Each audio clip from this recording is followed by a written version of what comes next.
Hola chicos, ¿cómo les va? Bueno, en esta clase vamos a hablar un poco acerca de los conceptos generales referidos a los antimicrobianos. ¿Sí? Recuerden que estamos en tercer año, estamos en el área de defensa y no es necesario en este momento que ustedes sepan en profundidad todos los antimicrobianos, sus efectos adversos y particularidades de cada antibiótico. ¿Sí? Eso en clínica se va a ver en profundidad. Acá la idea es hablar acerca de las generalidades de este grupo de fármacos y por eso esta clase espero que les sirva para priorizar y para saber qué conceptos jerarquizar y cuáles dejar para ser estudiados más adelante.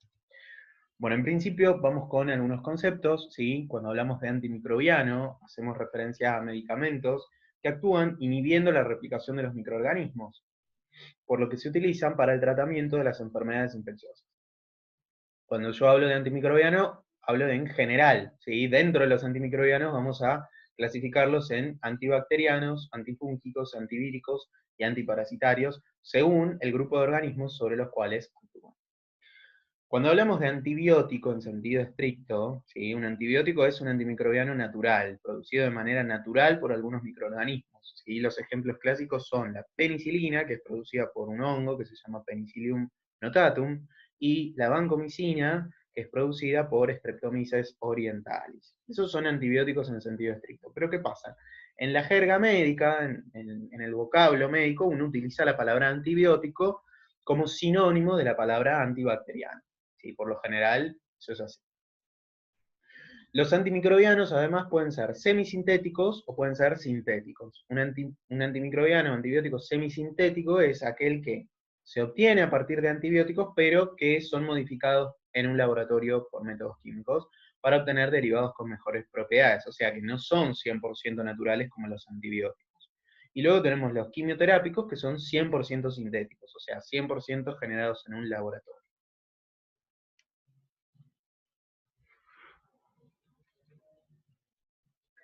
Además, los antimicrobianos pueden ser bacteriostáticos o fungistáticos, etc., o bactericidas o fungicidas, parasiticidas, etc.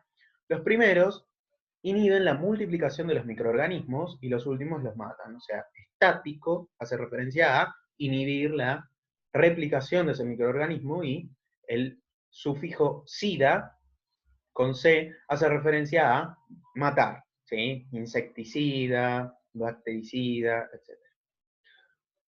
Cuando un antibiótico bactericida actúa frente a una bacteria como bacteriostático, se debe a que la bacteria se ha vuelto tolerante. O sea, esto me está hablando de que la bacteria ha adquirido cierto mecanismo de resistencia frente a ese antibiótico. Bien, y cuando hablamos de efecto postantibiótico, hacemos referencia a la persistencia de esa capacidad bacteriostática que posee el fármaco durante un tiempo después de que dicho fármaco ha sido eliminado. O sea, los antibióticos, como cualquier otro fármaco, tienen una farmacocinética, ¿sí? Son absorbidos, son metabolizados y son eliminados. Hay algunos antibióticos que tienen un efecto postantibiótico prolongado. Eso quiere decir que una vez eliminados, tiempo después de ser eliminados, van a seguir actuando. Va a persistir ese efecto en el cuerpo, en el organismo de esa persona que los tomó, que los recibió por alguna vía. Esos antibióticos que tienen un efecto postantibiótico prolongado pueden ser dados con mayor espaciamiento, y las tomas pueden ser más espaciadas. Puedo tomarlo una vez por día, por ejemplo, o indicarlo una vez por día, en vez de tener que dar ese antibiótico cada 6 horas, por ejemplo, como pasaría en los casos en los cuales el antibiótico tenga un efecto postantibiótico nulo o muy cortito. Bien, cuando hablamos de uso racional de antibióticos, tenemos que hacer referencia al concepto de uso racional de medicamentos. Recuerden que cuando hablamos de uso racional de medicamentos, hacemos referencia a elegir el fármaco óptimo para un paciente determinado, teniendo en cuenta las interacciones medicamentosas, y además el fármaco adecuado debe ser eficaz, seguro, que no genere efectos adversos o que genere los mínimos efectos adversos, de bajo costo y adecuado a la patología actual y preexistente del paciente. O sea que siempre tengo que considerar las patologías preexistentes, los antecedentes patológicos que tenga ese paciente. Para los antimicrobianos agregamos que tenga el menor espectro posible y que no generen resistencia. ¿Qué quiere decir esto del espectro posible? El espectro es básicamente el grupo de microorganismos sobre los cuales ese fármaco, ese antimicrobiano va a tener acción. A mí me conviene siempre utilizar un antimicrobiano que tenga un bajo espectro. O sea, si el paciente tiene una faringitis estreptocóxica, a mí me conviene tratarlo para esa faringitis estreptocóxica, o sea, para destruir el Streptococcus pyogenes, no para destruir un montón de otras bacterias. ¿Por qué? Porque esas bacterias, que forman parte de la microbiota habitual, no deberían morir. Debería morir el Streptococcus pyogenes, que es el agente patógeno. Las bacterias que forman parte de la microbiota habitual están cumpliendo una función determinada en esa persona. Entonces, no deberían morir al administrarle a esta persona un antimicrobiano. Eso lo voy a lograr utilizando antimicrobianos de bajo espectro, del menor espectro posible. ¿Por qué? Porque justamente la destrucción de las bacterias de la microbiota habitual se asocia a la generación de mecanismos de resistencia. Recuerden que las bacterias de la microbiota habitual, yo siempre les digo que ocupan lugares en nuestro organismo, y cuando esos lugares se desocupan, ¿sí? Porque esta persona consume un antibiótico que barre con esa microbiota habitual, esos espacios van a quedar libres, ¿sí? Y esos espacios pueden ser ocupados por bacterias patógenas. Por supuesto, esas bacterias van a ser resistentes a ese antimicrobiano que destruyó a las bacterias de la microbiota habitual. Y recordar que la primera causa de falla de tratamiento antibiótico consiste en la falta de respeto a los regímenes posológicos establecidos. ¿Qué quiere decir? Básicamente, cuando uno le dice a un paciente que tome el antibiótico por 10 días y el paciente lo toma por 3, observa una mejora en los síntomas y deja el antibiótico. O por ahí uno le dice al paciente que tome el antibiótico cada 6 horas y el paciente lo toma cuando se acuerda, o lo toma cada 12 o lo toma una vez por día. ¿Sí? Eso es una falta de respeto a los regímenes posológicos. Y obviamente es la primera causa de falla de tratamiento antibiótico. Bien, vamos a clasificar entonces a los antimicrobianos. Esto es lo más importante de la clase de hoy. La primera forma de clasificarlos es según su estructura química. ¿Sí? Esto es importante, conocer las familias de antimicrobianos porque van a tener propiedades químicas similares, van a tener espectros similares y formas de actuar similares. Por ejemplo, los beta-lactámicos, las tetraciclinas, las quinolonas, los aminoglucósidos, los glucopéptidos y los macrólidos. Van a compartir farmacocinética por lo general, farmacodinamia, salvo excepciones, por supuesto, espectro de acción. Entonces, es importante que vayan familiarizándose ya también con estos nombres de los grupos de las familias de antimicrobianos. Estos sí les pueden preguntar acá en defensa, pero no qué antibióticos forman parte de cada grupo. Por su espectro de acción, el espectro de acción, como ya les expliqué previamente, es el número de clases o especies bacterianas sobre las cuales puede actuar un antibacteriano.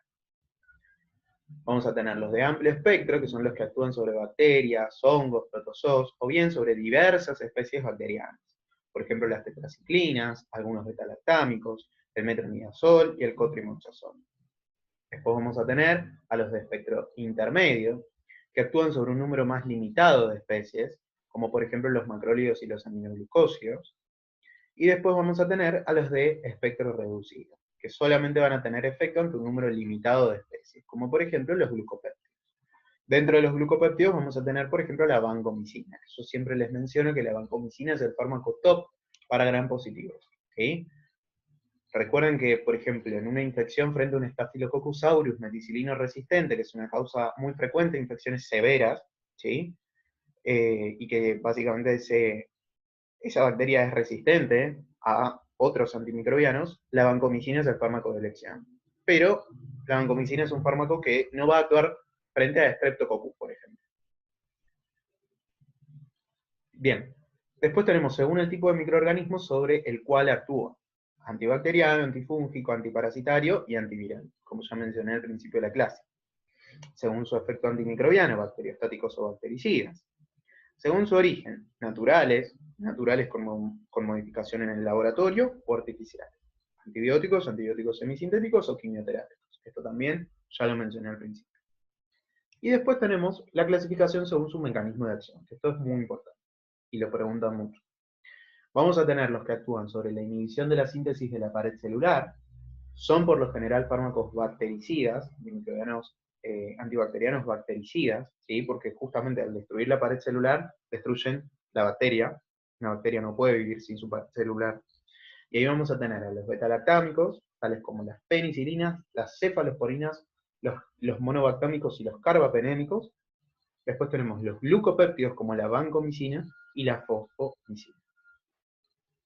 Después tenemos a los antibacterianos que actúan sobre la función de la membrana celular, tales como los lipopéptidos y las polimixinas.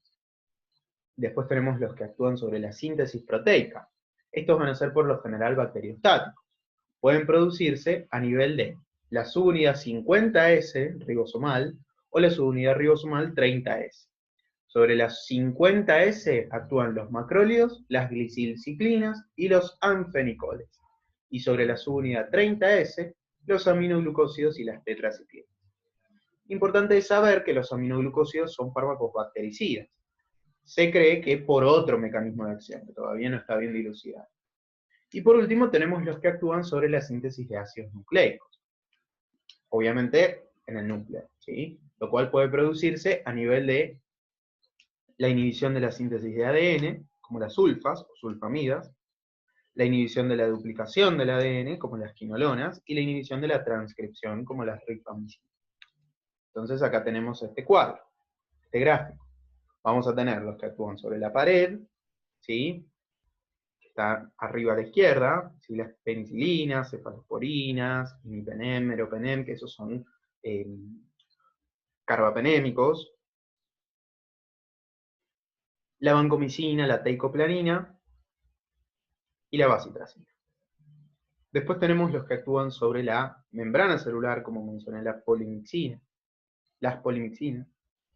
Después tenemos los que actúan sobre la síntesis de proteínas. Fíjense sobre la subunidad 50S, vamos a tener a los macrólidos, como la citromicina y la clindamicina, a los anfenicoles y otros. Y después sobre las 30S vamos a tener principalmente los aminoglucósidos y las tetraciclinas. Después tenemos los que actúan a nivel de la girasa o topoisomerasa, que es la fluoroquinolona, son las fluoroquinolonas. Después tenemos los que actúan sobre la síntesis del ARN, como las rifamicinas.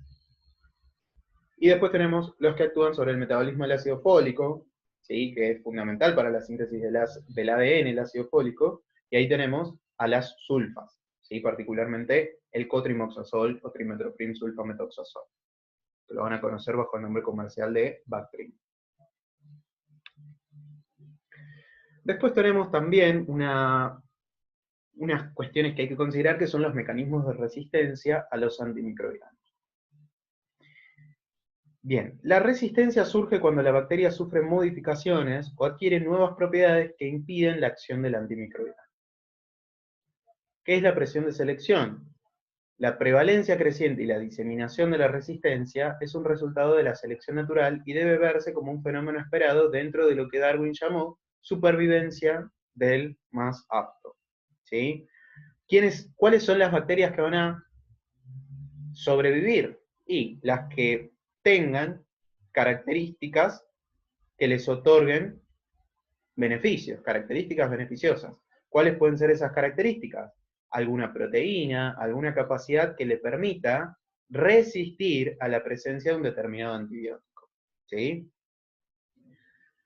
Y esas bacterias que sobrevivan a la existencia, a la presencia en ese medio de ese antibiótico, son las que van a lograr luego reproducirse y ocupar todos los lugares vacíos que dejen las bacterias que hayan sido destruidas por ese mismo antibiótico, como ya les mencioné previamente. ¿Cuáles son esos rasgos beneficiosos que a las bacterias les pueden otorgar un mecanismo de resistencia? Primero vamos a tener la capacidad de destruir o inactivar el agente antibacteriano. ¿Cómo le va a hacer a esto la bacteria? Mediante enzimas. Las más conocidas son las beta-lactamasas. Y las beta-lactamasas son enzimas que les van a permitir a las bacterias destruir el anillo beta-lactámico de los beta-lactámicos. O sea, ¿qué son los beta-lactámicos? Un grupo, una familia de antibióticos que poseen un anillo beta-lactámico en su composición química. Por eso se llaman así. Entonces, estas bacterias van a producir unas enzimas que van a ser capaces de destruir el antibiótico. Estas enzimas, beta-lactamasas, están codificadas por genes plasmídicos, o sea, localizados en los plásmidos. Recuerden que los plásmidos son formas de ADN extra cromosómicos, o sea, que se encuentran fuera del nucleoide.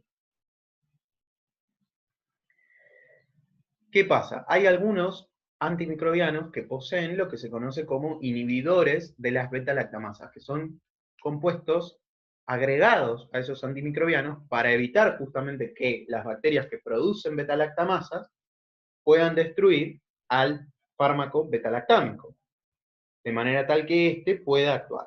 Por ejemplo, la amoxicilina es un beta-lactámico y el ácido clavulánico es un inhibidor de las beta-lactamasas. Esto se los menciono porque es un fármaco súper conocido que todos hemos tomado en alguna oportunidad. Es el famoso Optamox Duo o Amoxidal Duo, ¿sí? Bien, después tenemos las enzimas modificantes de aminoglucósidos, que son enzimas que van a generar compuestos incapaces de alterar los ribosomas, o sea que van a impedir que el aminoglucósido actúe. Por ejemplo, las acetiltransferasas, adeniltransferasas o fosfotransferasas. Después tenemos la resistencia por disminución de la concentración intrabacteriana del antimicrobiano, o sea, la bacteria va a buscar la forma de disminuir la concentración del antimicrobiano en su interior. ¿Cómo lo va a hacer? Evitando que el antimicrobiano ingrese o sacando el fármaco de adentro hacia afuera. Modificación de la permeabilidad del fármaco por alteración de la entrada, o sea, la bacteria logra impedir que el antimicrobiano la penetre. ¿Cómo lo hace? Modificando sus porinas, ¿sí? Las porinas son básicamente proteínas que se encuentran, ¿sí?, en las paredes de las bacterias, a través de las cuales el antimicrobiano va a penetrar al interior de la bacteria. Si la bacteria logra modificar estas porinas y hacer que éstas se tornen impermeables al antimicrobiano, el antimicrobiano no puede entrar. Después tenemos la salida del fármaco al exterior. Hay algunas bacterias que poseen lo que se conocen como bombas de flujo. Las bombas de flujo son ni más ni menos que transportadores activos, como estudiaron en primer y segundo año, ustedes y todos, ¿sí?, que lo que hacen es, una vez que el fármaco ingresa, sacarlo. Este mecanismo se ha descrito frente a tetraciclinas, macrólidos y fluoroquinolonas. Después tenemos el desarrollo de un objetivo estructuralmente alterado, o sea, las enzimas que son el blanco del antimicrobiano, por ejemplo, el antimicrobiano siempre se va a producir frente a una determinada proteína que se encuentra en la pared de una bacteria. ¿Qué hace la bacteria? Modifica su blanco, modifica esa proteína, de manera tal que el antimicrobiano pierde su acción. Un ejemplo son las modificaciones inducidas en las proteínas fijadoras de membrana que catalizan la síntesis del peptidoglicano. Esto confiere resistencia a los betalactámicos. Esas proteínas se llaman PBP, Penicillin Binding Proteins. Hay algunas bacterias que tienen la capacidad de modificar sus PBP, que son las proteínas blanco de los betalactámicos. Por ejemplo, el Streptococcus pneumoniae, el neumococo. Y ese es el motivo por el cual en nuestro medio hay un alto porcentaje de Streptococcus pneumoniae que son resistentes a los betalactámicos.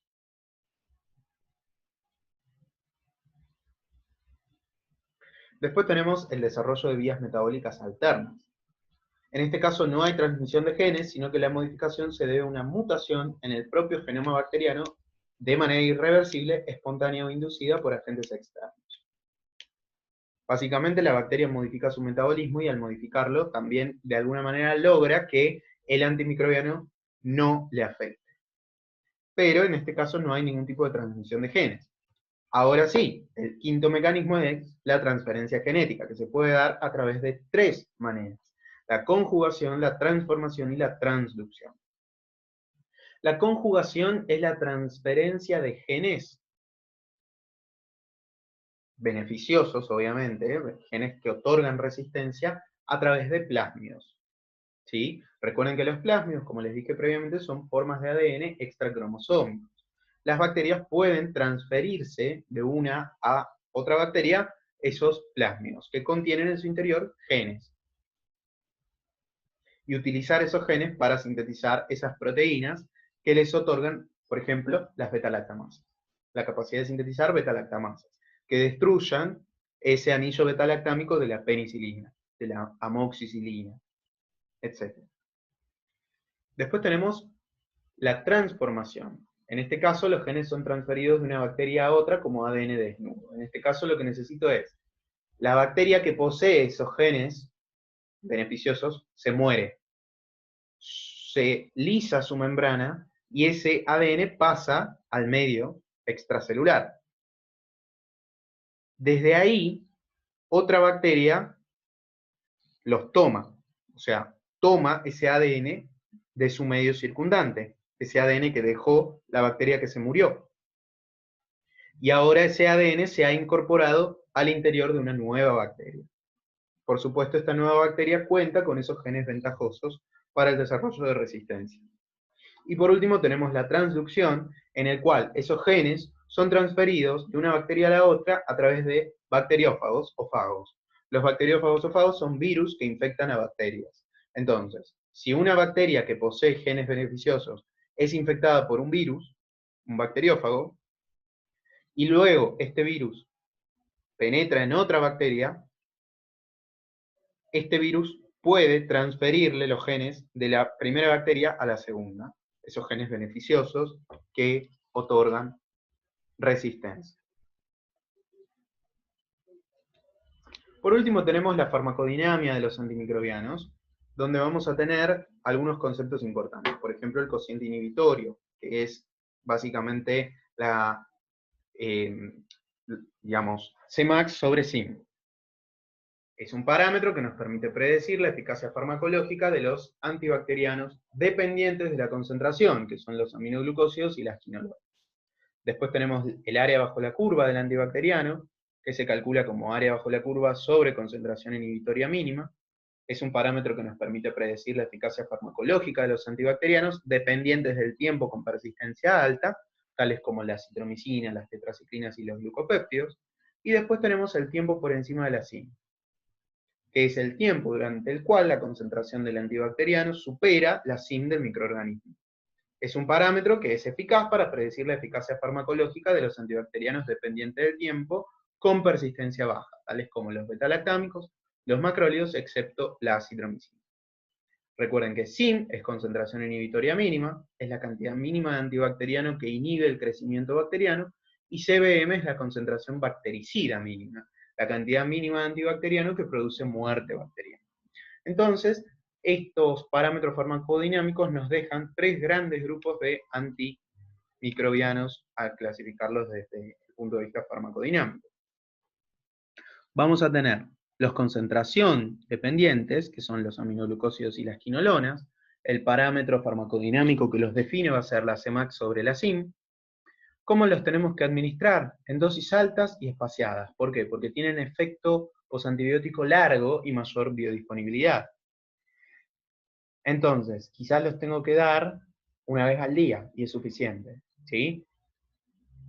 Acá el objetivo terapéutico va a ser lograr, en un tratamiento de corta duración, la erradicación del agente sin dar tiempo a la generación de resistencia. No se prefieren tratamientos prolongados porque son tóxicos, ¿sí?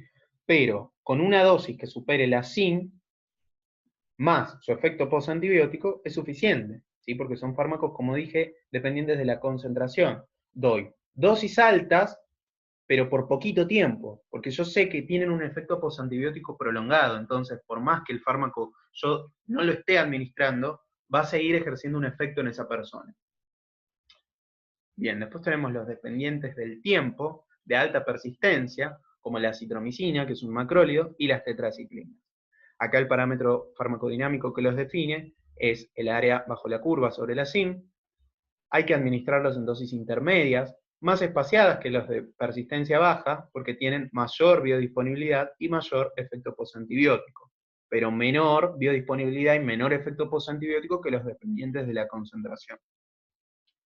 Y después tenemos los dependientes del tiempo, pero de baja persistencia, como los beta-lactámicos y los macrólidos, excepto citromicina.